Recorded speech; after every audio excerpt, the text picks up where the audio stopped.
जी करता है बाबा मैं खोया रहूं तेरे प्यार में। जी करता है बाबा मैं खोया रहूं तेरे प्यार में। बस तू ही तू नजर आए बाबा मेरे संसार में। बस तू ही तू नजर आए बाबा मेरे संसार में। जी करता है बाबा मैं खोया रहूं तेरे प्यार में।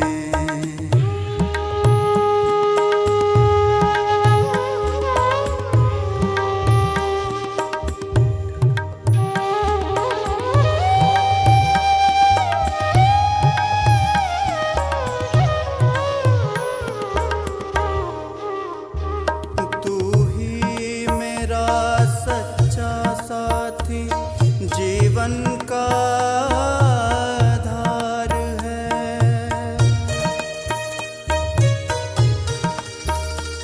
तू ही मेरा सच्चा साथी जीवन का आधार है। कैसे कहूँ मैं ओ बाबा मुझे तुमसे कितना प्यार है। कैसे कहूँ मैं ओ बाबा मुझे तुम। ओम शांति। आज 17 जून 2020। बाबा कहते मीठे बच्चे याद में रहो तो दूर होते भी साथ में हो। याद से साथ का भी अनुभव होता है और विकर्म भी विनाश होते हैं। बाबा ने कहा याद में रहो तो दूर होते भी साथ में हो। भले कहाँ भी दूर दूर रहते लेकिन याद में है तो बाबा के सदा साथ है। याद से साथ का भी अनुभव होता और विकर्म भी विनाश होते हैं। प्रश्न है, दूरदेशी बाप बच्चों को दूरांदेशी बनाने के लिए कौन सा ज्ञान देते हैं?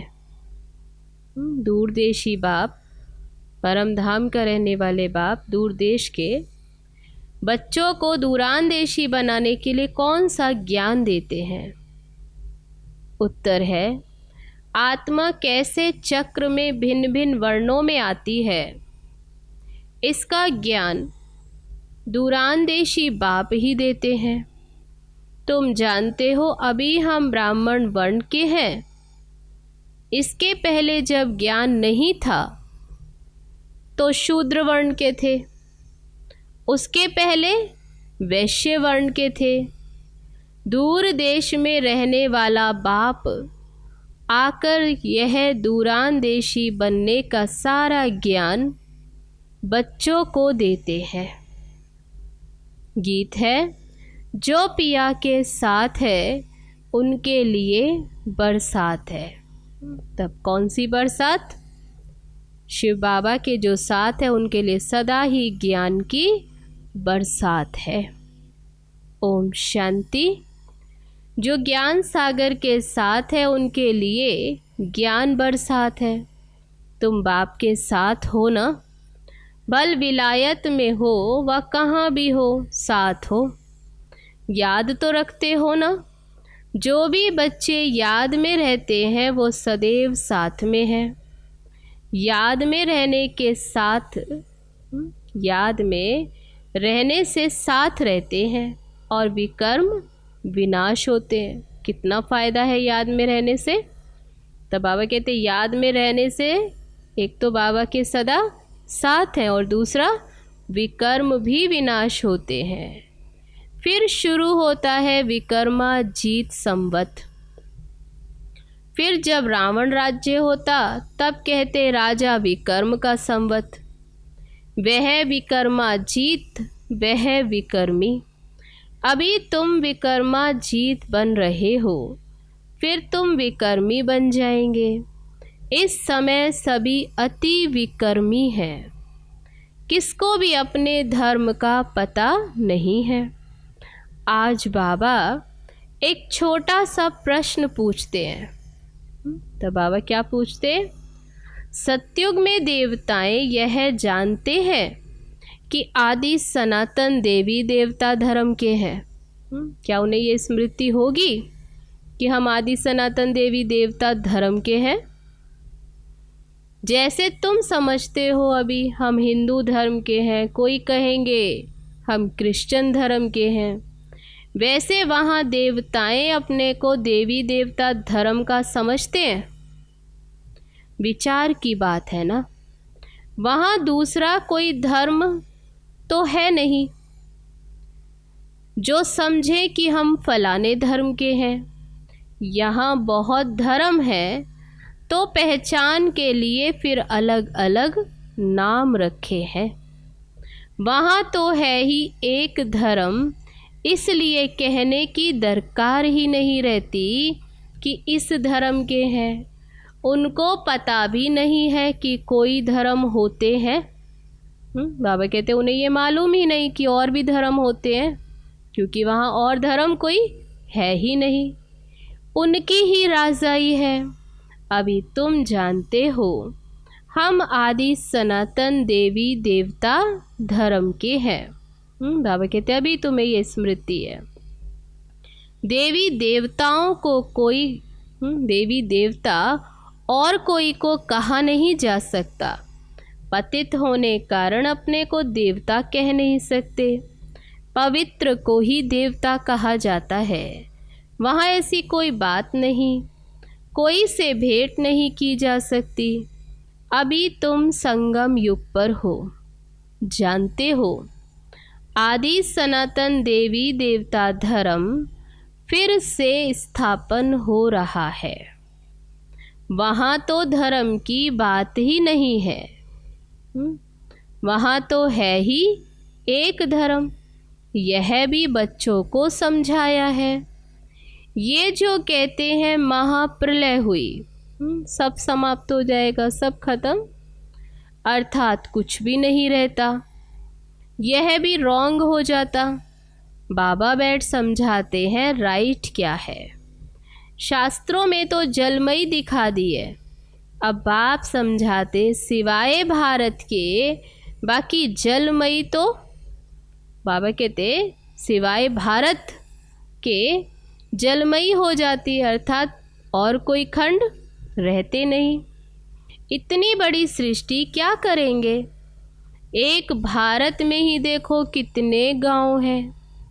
पहले जंगल होता, फिर उनसे वृद्धि होती जाती। वहाँ तो सिर्फ तुम आदि सनातन देवी देवता धर्म के ही रहते हो, तो एक ही खंड और धर्म भी एक। ये तुम ब्राह्मणों की बुद्धि में बाबा धारणा करा रहे हैं। अभी तुम जानते हो ऊंचते ऊंच शिव बाबा कौन है, उनकी पूजा क्यों की जाती, अक आदि के फूल क्यों चढ़ाते हैं। वह तो निराकार है ना। कहते हैं नाम रूप से न्यारा है, परंतु नाम रूप से न्यारी कोई चीज़ तो होती नहीं।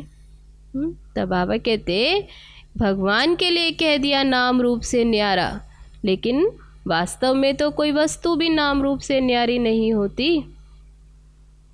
तब क्या, जिसको फूल आदि चढ़ाते, अगर नाम रूप से न्यारा फिर फूल आदि किसको चढ़ाते? पहले पहले पूजा उनकी होती है, मंदिर भी उनके बनते हैं, क्योंकि भारत की और सारी दुनिया के बच्चों की सर्विस करते हैं। मनुष्यों की ही सर्विस की जाती है ना। इस समय तुम अपने को देवी देवता धर्म के नहीं कहला सकते। बाबा कहते अभी कोई देवी देवता धर्म के नहीं कहला सकते अपने को। तुमको पता भी नहीं था कि देवी देवता अभी हम बनते, हम ही देवी देवता थे, अभी बन रहे हैं। अभी बाप समझा रहे हैं तो समझाना चाहिए। ये नॉलेज सिवाय बाप के और कोई दे न सके। उनको ही कहते हैं ज्ञान का सागर, नॉलेजफुल। गाया हुआ है रचता और रचना को ऋषि मुनि आदि कोई भी नहीं जानते, नेति नेति करते गए हैं। जैसे छोटे बच्चे को नॉलेज है क्या, जैसे बड़े होते जाते बुद्धि खुलती जाती है, बुद्धि में आता जाएगा विलायत कहाँ है, ये कहाँ है। जैसे जैसे बड़े होते, बाबा कहते तुम बच्चे भी पहले इस बेहद की नॉलेज को कुछ भी नहीं जानते थे। ये भी कहते हैं भल हम शास्त्र आदि पढ़ते थे। कौन? ब्रह्मा बाबा कहते भले हम भी शास्त्र आदि पढ़ते थे परंतु समझते कुछ भी नहीं थे। मनुष्य ही इस ड्रामा में एक्टर है ना। सारा खेल दो बातों पर बना हुआ है, भारत की हार और भारत की जीत। भारत में सतयुग आदि के समय पवित्र धर्म था। तब क्या धर्म था? पवित्र, जब सतयुग था। और इस समय अपवित्र धर्म है। अपवित्रता के कारण अपने को देवता नहीं कह सकते, फिर श्री श्री नाम रखा देते हैं, श्री फलाना श्री श्री। लेकिन श्री माना, तब बाबा कहते श्री माना श्रेष्ठ। श्रेष्ठ कहा ही जाता है पवित्र देवताओं को। श्री मत भगवानुवाच कहा जाता है ना। अब श्री कौन ठहरे? जो बाप के सन्मुख सुनकर श्री बनते हैं, या जिन्होंने अपने को श्री श्री कहलाया है। तब बाबा कहते श्री कौन? बाप के कर्तव्यों पर जो नाम पड़े वह भी अपने ऊपर नाम रखा दिए। ये सब है रेजगारी बातें। बाबा कहते फिर भी बाप कहते बच्चों एक बाप को याद करते रहो, यही वशीकरण मंत्र है। तुम रावण पर जीत पहन जगत जीत बनते हो। तो बाबा सावधान करते कि तुम रावण पर जीत पहन अभी जगत जीत बनते हो। इसलिए घड़ी घड़ी अपने को आत्मा समझो। आत्मा समझने से नेचुरल शिव बाबा की याद रहेगी। बाबा कहते इसलिए पक्का करो कि हम आत्मा है। ये शरीर तो यहाँ 5 तत्वों का बना हुआ है, बनता है छूटता है, यहाँ ही आकर शरीर लेते हैं, फिर यहाँ ही इसे छोड़ते हैं, फिर बनता है। अब आत्मा तो अविनाशी है ना। अविनाशी आत्माओं को अब अविनाशी बाप पढ़ा रहे हैं संगम युग पर। फल कितने भी विघ्न आदि पड़ते, माया के तूफान आते हैं, तुम बाबा की याद में रहो। तुम समझते हो हम ही सतो प्रधान थे, फिर तमो प्रधान बने हैं। तुम्हारे में भी नंबर वार जानते हैं। तुम बच्चों की बुद्धि में है हमने ही पहले पहले भक्ति की है। तो जरूर जिसने पहले पहले भक्ति की उसने ही शिव का मंदिर बनाया, क्योंकि धनवान भी वह होते हैं। बड़े राजा को देखो और भी राजाएं और प्रजा भी करेंगे। जो बड़े राजा को देख फिर और राजाएं भी करते हैं, प्रजा भी वही करती है। बाबा कहते सब डिटेल की बातें हैं। 1 सेकंड में जीवन मुक्ति कहा जाता है, फिर कितने वर्ष लग जाते हैं समझाने में। ज्ञान तो बहुत सहज है, उसमें इतना टाइम नहीं लगता जितना याद की यात्रा में लगता है। पुकारते भी हैं बाबा आओ, आकर हमको पतित से पावन बनाओ। ऐसे नहीं कहते कि बाबा हमें विश्व का मालिक बनाओ, क्योंकि ये जानते ही नहीं। सब कहेंगे पतित से पावन बनाओ। पावन दुनिया सतयुग को कहा जाता है, इनको पतित दुनिया कहेंगे। पतित दुनिया कहते भी अपने को पतित समझते नहीं है। कहेंगे ये दुनिया पतित है, लेकिन हम भी इसमें रहते हैं, हम पतित हैं। बाबा कहते ये नहीं समझते, अपने प्रति घृणा नहीं रखते। तुम किसके हाथ का नहीं खाते हो तो कहते क्या हम अछूत हैं। अरे तुम खुद ही कहते हो ना पतित, तो सब है ना फिर। तुम कहते भी हो हम पतित हैं। बाबा कहते समझते हैं। बाबा कहते हैं लेकिन समझते नहीं। ये देवताएं पावन है तो पतित को क्या कहेंगे। गायन है अमृत छोड़ विष काहे को खाए। बाबा का बने तो क्या अमृत छोड़ फिर बुराइयों की तरफ चले जाते, विकारों की तरफ। तो बाबा कहते विष तो बहुत खराब है ना। बाबा कहते ये विष तुमको आदि मध्य अंत दुख देता है, परंतु इनको पॉइजन समझते थोड़े हैं। समझते नहीं है यही जहर है। जैसे अमली अमल बिगर रह नहीं सकता, शराब की आदत वाला शराब बिगर रह न सके। लड़ाई के समय भी होता तो उनको शराब पिलाकर नशा चढ़ाए लड़ाई पर भेज देते। नशा मिला बस समझेंगे हमको ऐसा करना है। उन लोगों को मरने का भी डर नहीं रहता। नशे में तो मरने का भी डर नहीं, कहाँ भी बॉम्ब्स ले जाकर बॉम्ब सहित गिरते हैं। गायन भी है मूसलों की लड़ाई लगी। राइट बात अभी तुम प्रैक्टिकल में देख रहे हो। आगे तो सिर्फ पढ़ते थे, पेट से मूसल निकाले फिर ये किया। अभी तुम समझते हो पांडव कौन है और कौरव कौन है। स्वर्गवासी बनने के लिए पांडवों ने जीते जी देह अभिमान से गलने का पुरुषार्थ किया है। उन्होंने क्या दिखा दिया, पहाड़ों पर गए और गल मरे। बाबा कहते अभी तुम जानते हो कि जीते जी देह अभिमान से गलने की बात है।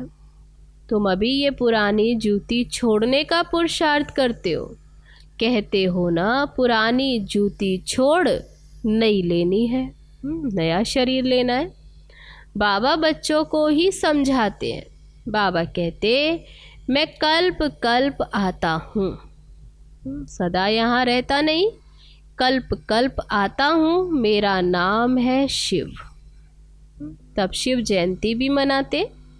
भक्ति मार्ग के लिए कितने मंदिर आदि बनाते, नाम भी बहुत रख दिए। देवियों के भी ऐसे नाम रख देते हैं।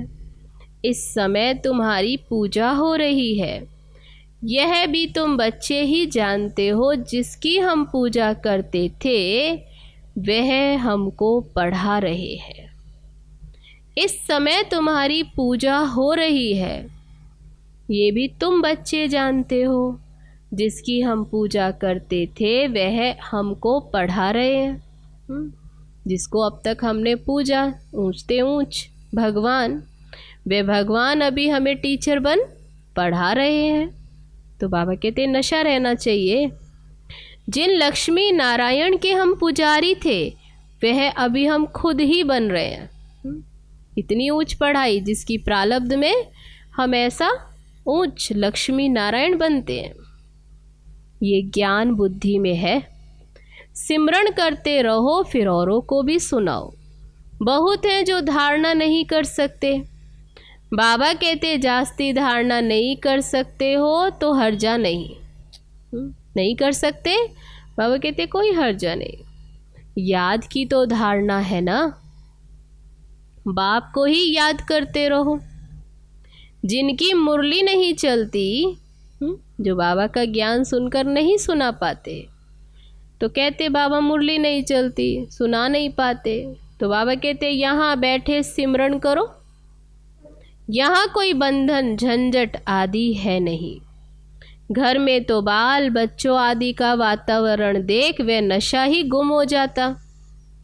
यहाँ चित्र भी रखे हैं, किसको भी समझाना बहुत सहज है। वो लोग तो गीता आदि पूरी कंठ कर लेते हैं। सिख लोगों को ग्रंथ कंठ होता, तुमको क्या कंठ करना है। तब बाबा कहते तुम क्या कंठ करेंगे, बाबा की याद यानी बाप को। तुम कहते भी हो बाबा ये बिल्कुल नई चीज़ है ना, ये एक ही समय है जबकि तुमने अपने को आत्मा समझ एक बाप को याद करना है। 5000 वर्ष पहले भी सिखाया था, और कोई की ताकत नहीं जो ऐसे समझा सके। ज्ञान सागर है ही एक बाप, दूसरा कोई हो न सके। ज्ञान सागर बाप ही तुमको समझाते हैं। आजकल ऐसे भी बहुत निकले हैं जो कहते हमने अवतार लिया है, इसलिए सच की स्थापना में कितने विघ्न पड़ते हैं, क्योंकि ऐसे झूठे बहुत निकल पड़े हैं। परंतु गाया हुआ है सच की नैया हिलेगी डुलेगी लेकिन डूब नहीं सकती।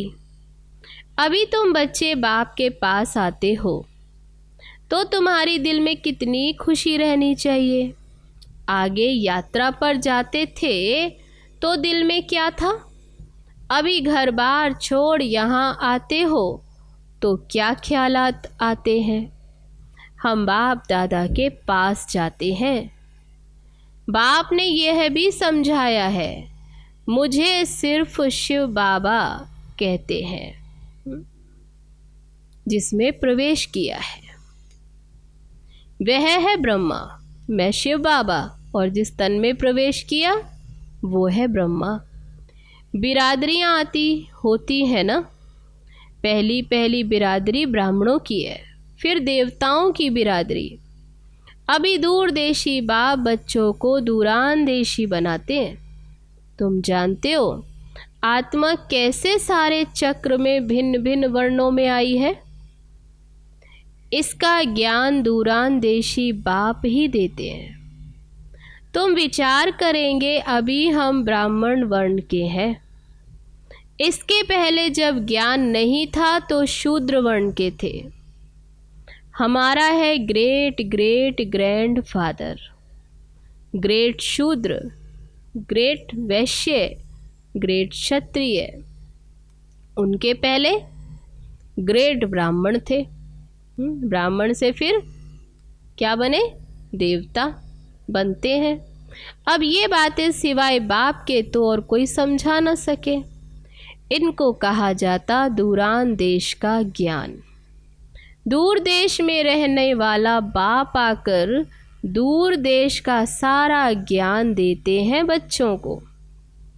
तुम जानते हो हमारा बाबा दूर देश से इसमें आते हैं। किसमें? इस ब्रह्मा तन में। ये पराया देश, पराया राज्य है।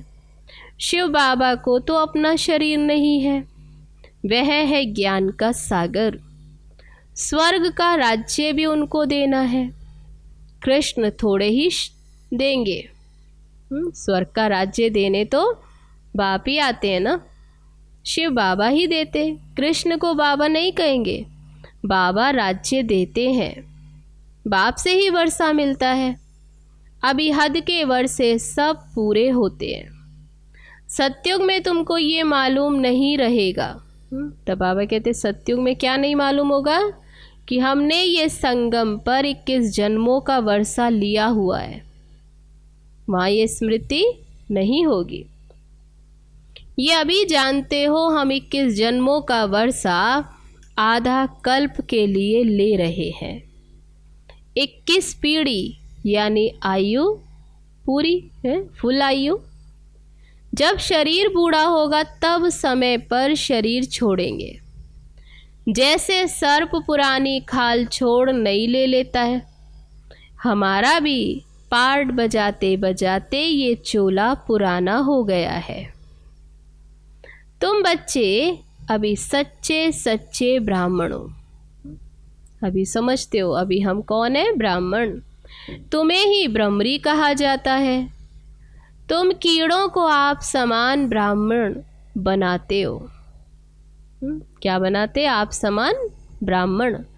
तुम्हें कहा जाता है कि कीड़ों को ले आकर बैठ भूं भूं करो, ज्ञान की बातें सुनाओ। ब्रह्मरी भी भूं भूं करती है, फिर कोई को तो पंख आ जाते, कोई मर जाते हैं। मिसाल सब अभी के हैं, तुम लाडले बच्चे हो। बच्चों को नूरे रतन कहा जाता।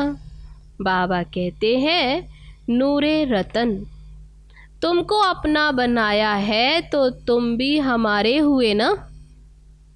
ऐसे बाप को जितना याद करेंगे, तब बाबा युक्ति बताते, ऐसे बाप को जितना याद करेंगे तो पाप कट जाएंगे।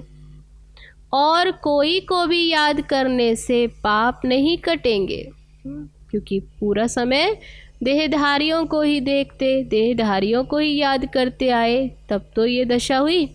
इसलिए बाबा कहते एक बाप को अभी तुम जितना याद करेंगे उतना पाप कट जाएंगे। एक बाप की याद से सर्व विकर्म विनाश हो जाएंगे। अच्छा, मीठे मीठे सिकी लदे बच्चों प्रति माता पिता बाप दादा का याद प्यार और गुड मॉर्निंग। रूहानी बाप की रूहानी बच्चों को नमस्ते। हम रूहानी बच्चों की रूहानी बाप दादा को नमस्ते नमस्ते। ओम शांति। अब है धारणा के लिए मुख्य सार। पहली पॉइंट, जीते जी देह अभिमान से गलने का पुरुषार्थ करना है। जीते जी देह अभिमान से गलने का पुरुषार्थ करना है। इस पुरानी जूती में जरा भी ममत्व ना रहे। इस पुरानी देह में, जूती में जरा भी ममत्व ना रहे।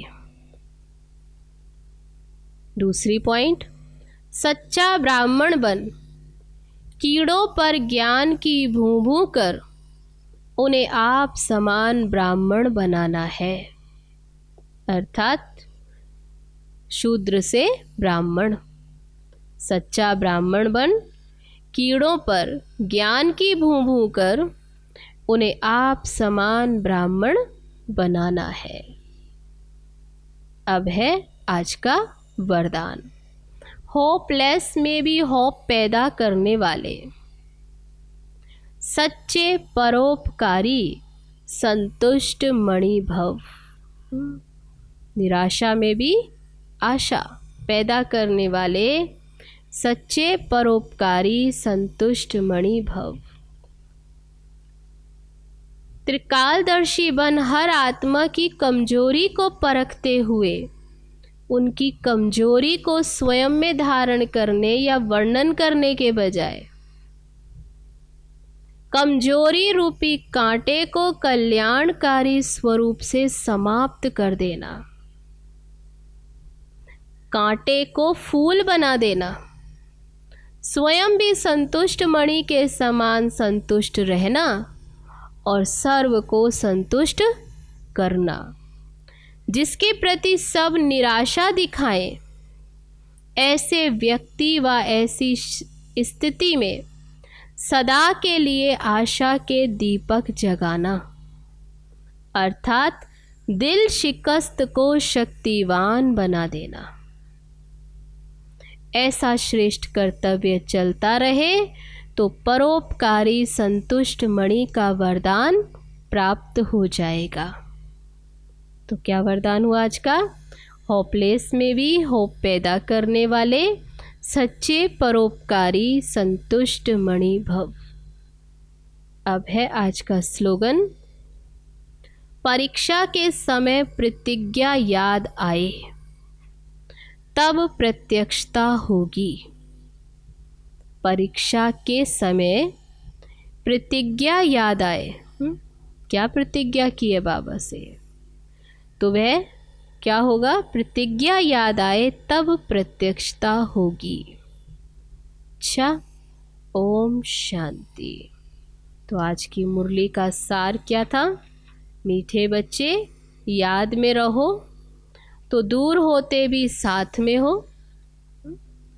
याद से साथ का भी अनुभव होता है। याद में रहेंगे तो हर पल बाबा के साथ का अनुभव होता और विकर्म भी विनाश होते हैं। तो याद में रहने का कितना फ़ायदा? एक तो बाबा के साथ का अनुभव होना और दूसरा विकर्म विनाश हो जाते हैं। अच्छा, ओम शांति। चलो बाबा की याद में।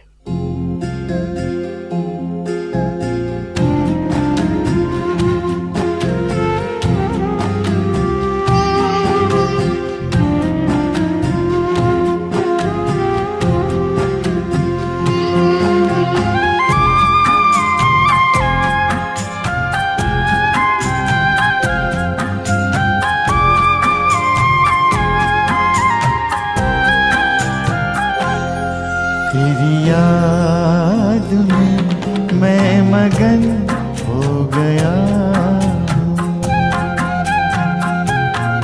तेरी याद में मैं मगन हो गया हूँ। न जाने मैं किस लोक में खो गया, न जाने मैं किस लोक में खो गया हूँ। तेरी याद में मैं मगन हो गया हूँ।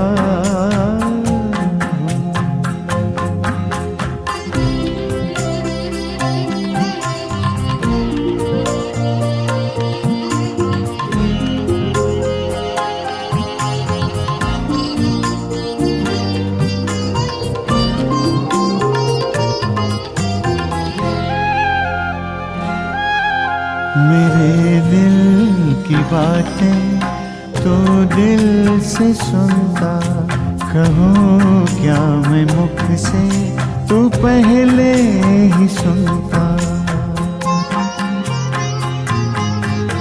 मेरे दिल की बातें तो दिल से सुनता, कहूँ क्या मैं